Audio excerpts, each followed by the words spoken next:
Bukan kaca dan bukan kristal. Ini botol plastik bekas yang menemukan kehidupan keduanya. Aku pakai botol Maison yang aku bersihkan dulu tentunya.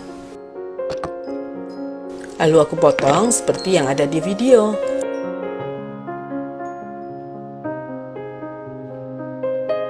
Potong selebar 2 ruas, lalu dalam satu lingkaran aku potong menjadi 6.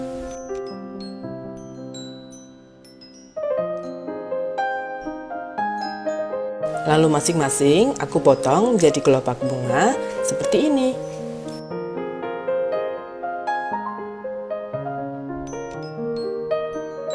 Panaskan kelilingnya dan bagian ujungnya hingga keriting.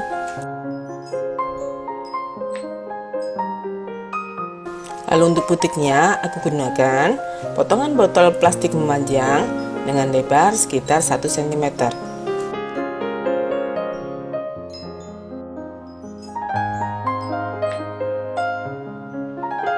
Yang aku cacah halus bagian pinggirnya hingga seperti ini.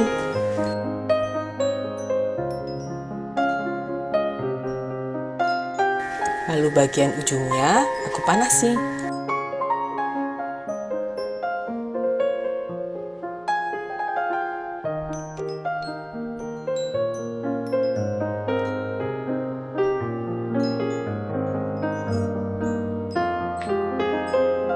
Lanjut, tempelkan dan gulung pada ujung kawat.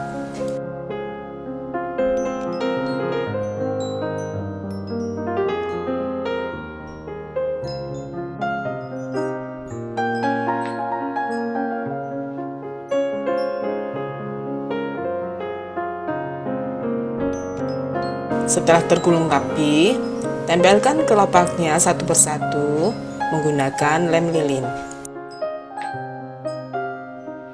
Susun kelopaknya 3 di atas dan 3 di bawah.